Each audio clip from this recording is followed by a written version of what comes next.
Hər vaxtınız xeyir olsun. EdNews TV izləyiciləri, Vətəndaş mövqeyi efirdədir. Həmsöhbətim siyasi elmlər doktoru Cümşüd Nuriyev. Xoş gəlmisiniz verilişimizə. Xoş gördük və sizə təbrik edirəm. Dəvətə görə də minnətdarlığımı bildirirəm. Təşəkkür edirəm.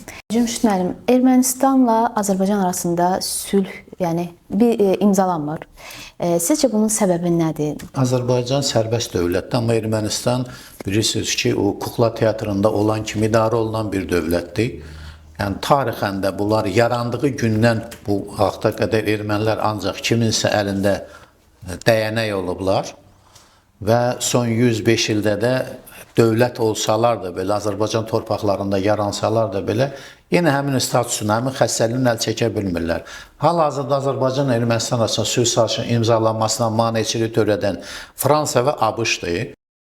Fransa bir mənalı şəkildə ermənidən daha çox erməni kimi davranır. ABŞ siyasi maraqlarını Qafqaza bərpa eləmək üçün bu addımlar atır. Yəni bunların Rusiya gücü çatmır.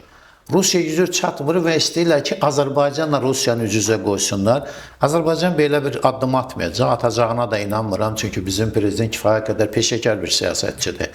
Və dünyada nə baş verir, hansı oyunlar gedir, onu çox gözəl bilir. Artıq Rusiya da gördü ki, Ermənistan satqındır, İran da gördü. İran tamamilə Ermənistana olan mövqeyini dəyişib bir mənalı olaraq. Bütün hallarda ağılla hərəkət eləməli, siyasət ağlı sevir. Yəni bütün hallarda siyasət tənqidi yanaşmanı sevir.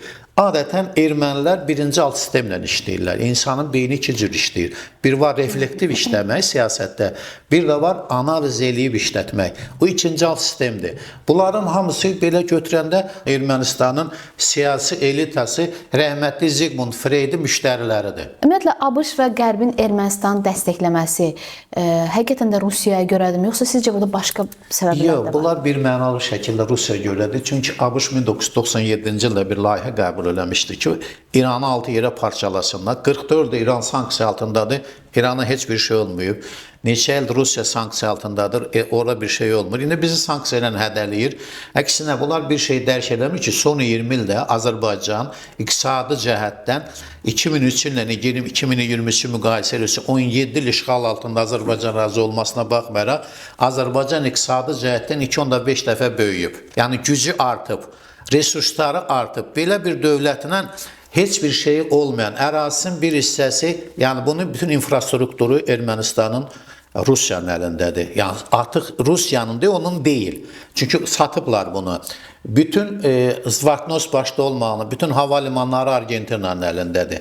Bütün daxili bazarı İranın əlindədir. Ya Ermənistanın əlində nə var ki, belə yekə-yekə hərəkət eləmək istəyir? Amerikanın 2008-ci ildə bir milli strategiya proqramı qəbul, 2015-ci ildə hərbi doktrina bunlar düzəliş elədilər və bunların əsas məqsədi oldu ki, Hindistanla Çinin yerini dəyişdilər. Doktrinadakı biz indiyə qədər Çini dəstəklirdi, artıq Hindistanı verdilər qabağa.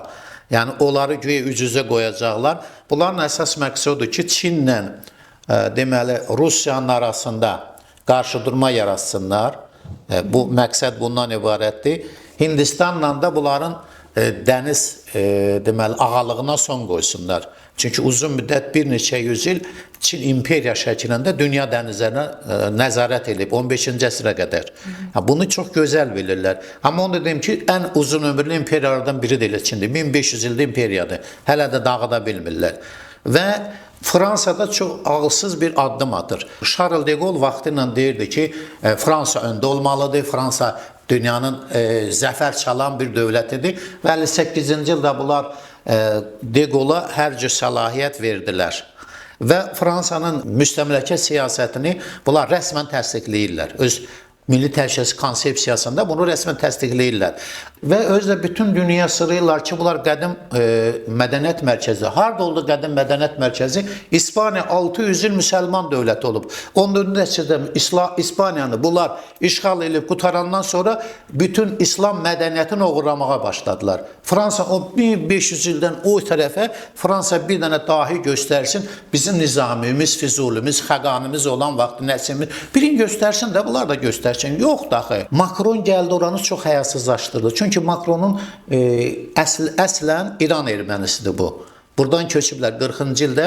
Ondan sonra gedib ora bu adamın əsli kökü yoxdur. Həm də ki bunun ikinci seçkisində ən çox buna sərmayə qoyan ermənilər olub. Ona görə ermənilər ən çox ona görə dəstəkləyir də, yəni sərmayə qoyan. Birmənalı şəkildə bunun babası tərtəmiz ermənidir. Tərtəmiz ermənidir. Bunun məlumdur, sənəddə var, hər şeydə var.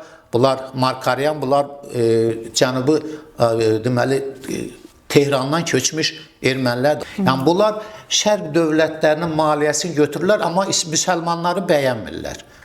Bu dəqiqədə onun müstəmləkəçi siyasətində arxasında durur, müsəlmanları qırması da durur. Yəni bunlarda əgər bir dövlət ki, bir millət ki, başqalarını qırmaqdan erməni kimi ləzzət alırsa, o millətin hansı mədəniyyətdən, hansı yüksək etiqadan danışmaq olar? Bu yaxınlarda Ukrayna açıqlamasında bildirib ki, Ermənistanın qərb yönümlü siyasətini dəstəkləyib və onun NATOya doğru adımlamasını açıqlayıb. Ümumiyyətlə, Ermənistanın NATOya doğru adımlaması müzakirə oluna bilərmi? Və Ermənistan Rusiya ilə qərbin toqquşduğu ikinci Ukrayna ola bilərmi?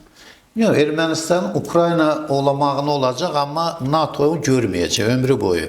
Çünki NATO nizamnaməsinə görə, beynəlxalq təşkilat kimi nizamnaməsi var ki, onun başqa dövlətlərlə problemi varsa, ya ərazisində işğal olunmuş ərazi varsa, onu qəbul eləmirlər. Fransanın özü bu dəqiqə dövlət kimi yoxdur. Bu, ABŞ-ın 51-ci ştatına çevrilib. Və Macron da qabağa salırlar bu şeyləri eləsin. Azərbaycana hücumun da arxasında durur.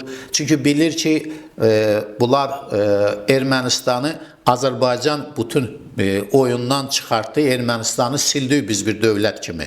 Yəni, siyasi cəhətdən dövlətin adı var, inzibati dövlət var. Siyasi və hərbi Ermənistan yoxdur. Ermənistan nədən qorxur? Bax, Fransanın da oyunu budur.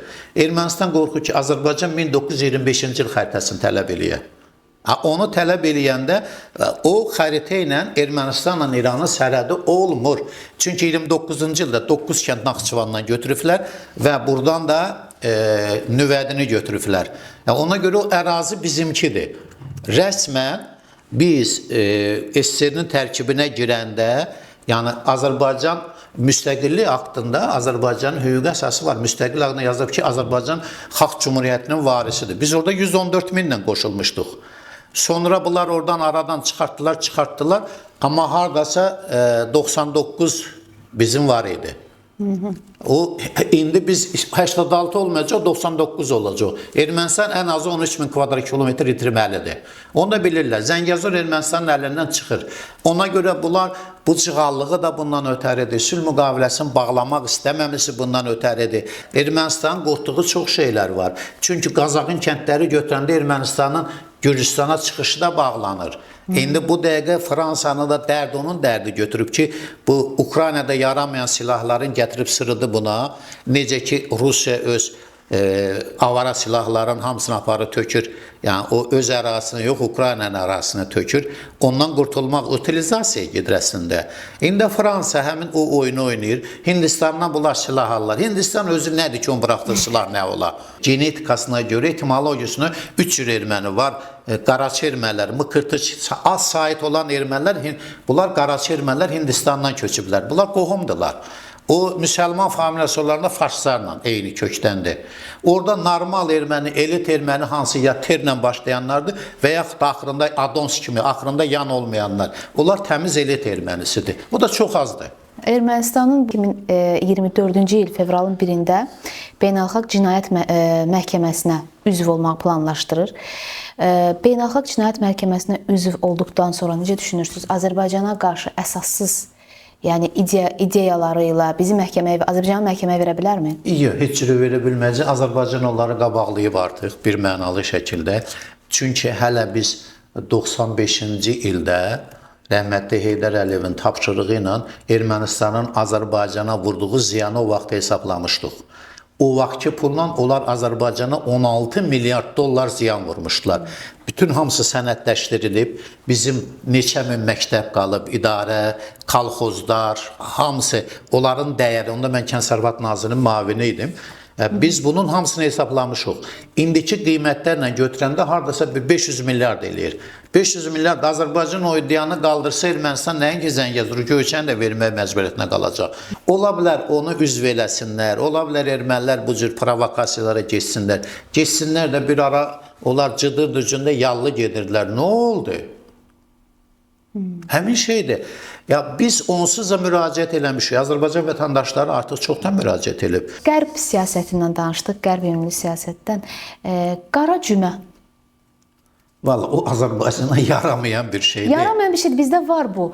Amma ümumiyyətlə bunun tarixi hardan gəlir? Siz bu haqda siz nə düşünürsünüz? Bu nə ilə əlaqəli olan bir şeydir? Bilirik ki, qərbdən gələn bir şeydir. Yəni. Yox, Amerikanlar birinci bunu gətiriblər. Onlar Amerikadadır, bəli. Birinci bu qara cümə məsələsi. Nə məqsədlə gəlir? Onlar Afrika, indi onlar Afrika-Amerikan deyir. Qaraları aşağılamaq üçün, yəni bizim yaramayan, bizim istifadə eləmədiyimiz hansı ki çölə tullayacaq, ondansa belə eləyək, həm bunların nə qədər özlərini aşağıladığına baxaq, bundan ləzzət alaq və eyni zamanda göstərək ki, biz güclüyük, biz qüdrətliyik.